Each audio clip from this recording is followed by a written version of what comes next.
ആവർത്തന പുസ്തകം 17-ാം അധ്യായം.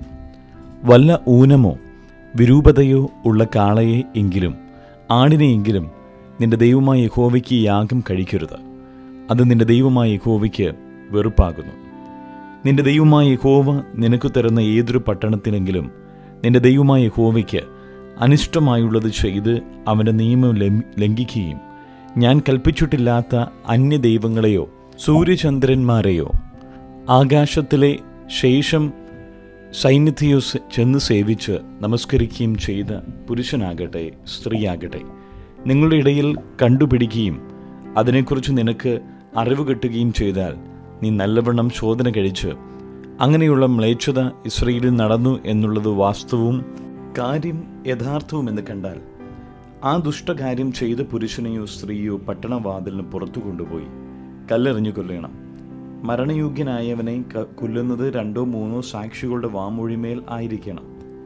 ഏക സാക്ഷിയുടെ വാമൊഴിമേൽ അവനെ കൊല്ലരുത്. അവനെ കൊല്ലേണ്ടതിന് ആദ്യം സാക്ഷികളുടെ പിന്നെ സർവ്വജനത്തിൻ്റെയും കൈ അവൻ്റെ മേൽ ചെല്ലണം. ഇങ്ങനെ നിങ്ങളുടെ ഇടയിലുള്ള ദോഷം നീക്കിക്കളയണം. നിന്റെ പട്ടണങ്ങളിൽ കൊലപാതകമാകട്ടെ, വസ്തു സംബന്ധമായ വ്യവഹാരമാകട്ടെ, അടികലശലാകട്ടെ, ഇങ്ങനെയുള്ള ആവലാതി കാര്യങ്ങളിൽ വല്ലതും വിധിപ്പാൻ നിനക്ക് പ്രയാസമുണ്ടായാൽ നീ പുറപ്പെട്ട് നിന്റെ ദൈവമായ യഹോവ തിരഞ്ഞെടുക്കുന്ന സ്ഥലത്ത് പോകണം.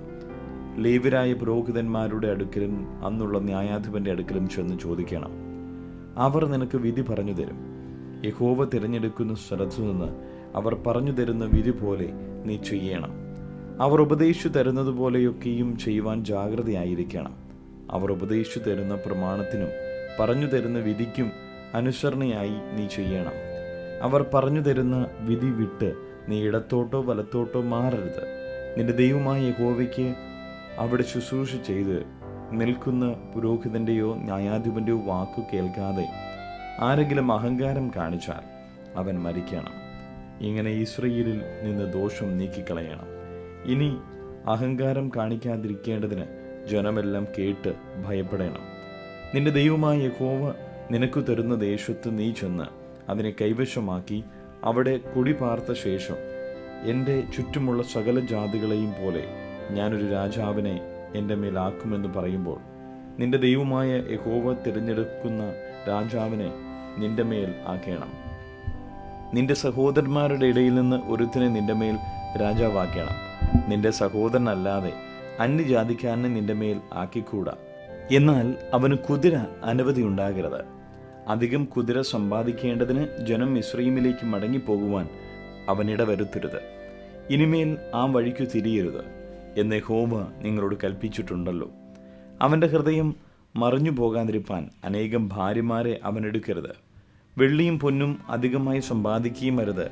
അവൻ തൻ്റെ രാജാസനത്തിലിരിക്കുമ്പോൾ ലേവ്യരായ പുരോഹിതന്മാരുടെ പക്കൽ നിന്ന് ഈ ന്യായപ്രമാണം വാങ്ങി അതിൻ്റെ ഒരു പകർപ്പ് ഒരു പുസ്തകത്തിൽ എഴുതി എടുക്കണം.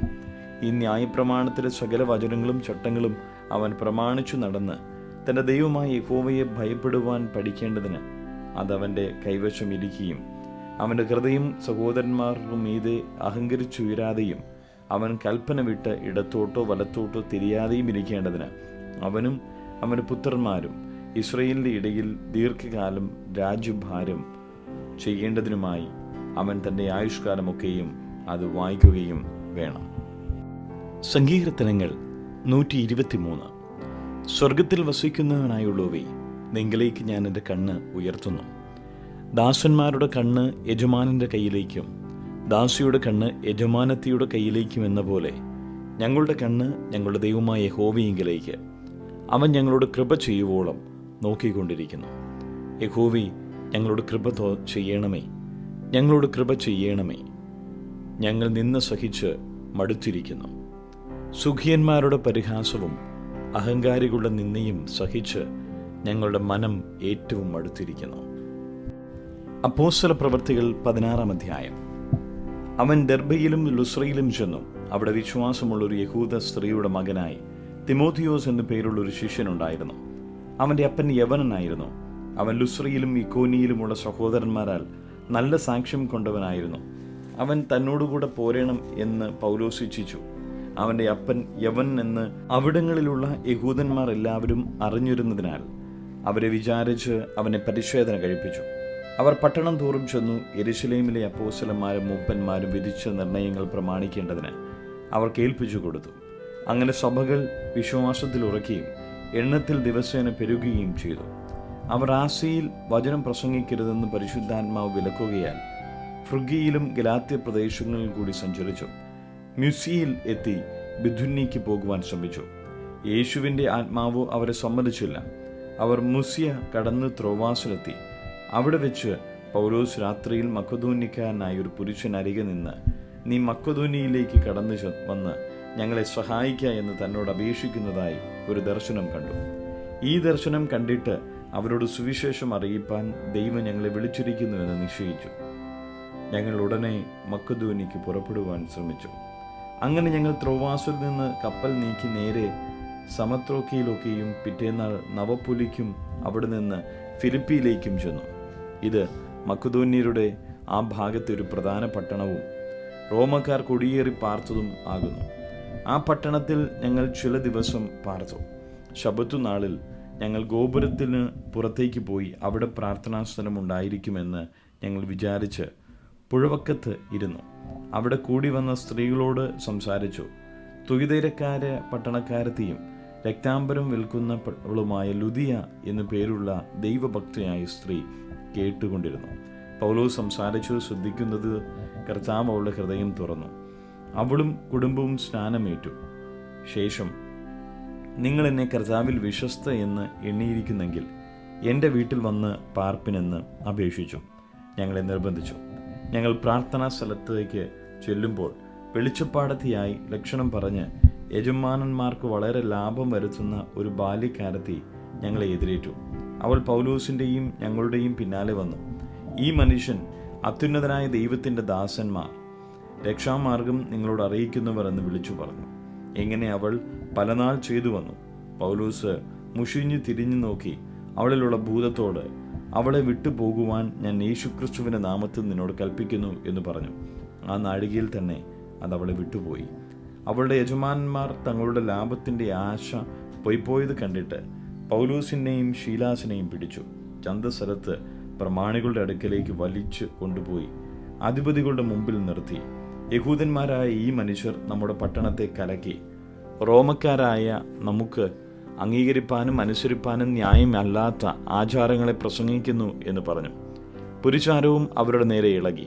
അധിപതികൾ അവരുടെ വസ്ത്രം പറിച്ചുരിഞ്ഞ് കോൽ കൊണ്ട് അവരെ അടിപ്പാൻ കൽപ്പിച്ചു. അവരെ വളരെ അടുപ്പിച്ച ശേഷം തടവിലാക്കി. കാരാഗ്രഹ പ്രമാണിയോട് അവരെ സൂക്ഷ്മത്തോടെ കാപ്പാൻ കൽപ്പിച്ചു. അവൻ ഇങ്ങനെയുള്ള കൽപ്പന കിട്ടുകയാൽ അവരെ അകത്തെ തടവിലാക്കി അവരുടെ കാൽ ആമത്തിലിട്ട് പൂട്ടി. അർദ്ധരാത്രിക്ക് പൗലോസും ശീലാസും പ്രാർത്ഥിച്ചു ദൈവത്തെ പാടി സ്തുതിച്ചു. തടവുകാർ ശ്രദ്ധിച്ചുകൊണ്ടിരുന്നു. പെട്ടെന്ന് വലിയൊരു ഭൂകമ്പമുണ്ടായി. കാരാഗ്രഹത്തിൻ്റെ അടിസ്ഥാനം കുലുങ്ങി വാതിലൊക്കെയും തുറന്നുപോയി. എല്ലാവരുടെയും ചങ്ങല അഴിഞ്ഞു വീണു. കാരാഗ്രഹ പ്രമാണി ഉറക്കുണർന്ന് കാരാഗ്രഹത്തിൻ്റെ വാതിലുകൾ തുറന്നിരിക്കുന്നത് കണ്ടിട്ട് ചങ്ങലക്കാർ ഓടിപ്പോയി കളഞ്ഞു എന്ന് ഊഹിച്ച് വാളൂരി തന്നെത്താൻ കൊല്ലുവാൻ ഭാവിച്ചു. അപ്പോൾ പൗലോസ്, നിനക്കൊരു ദോഷവും ചെയ്യരുത്, ഞങ്ങളെല്ലാവരും ഇവിടെ ഉണ്ടല്ലോ എന്ന് ഉറക്കെ വിളിച്ചു പറഞ്ഞു.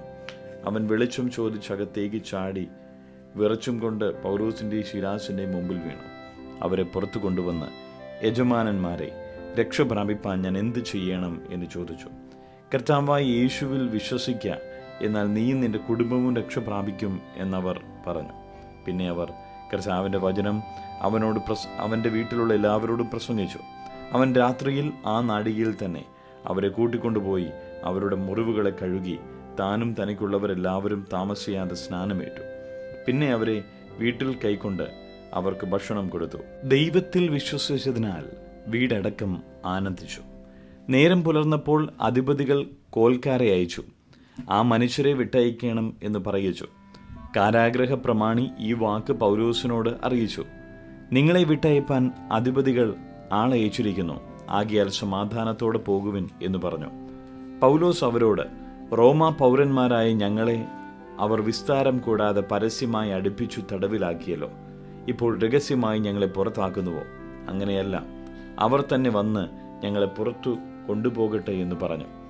കോൽക്കാർ ആ വാക്ക് അധിപതികളോട് ബോധിപ്പിച്ചാറെ അവർ റോമാ പൗരന്മാർ എന്ന് കേട്ട് അവർ ഭയപ്പെട്ടു ചെന്ന് അവരോട് നല്ല വാക്ക് പറഞ്ഞ് അവരെ പുറത്തു കൊണ്ടുവന്നു.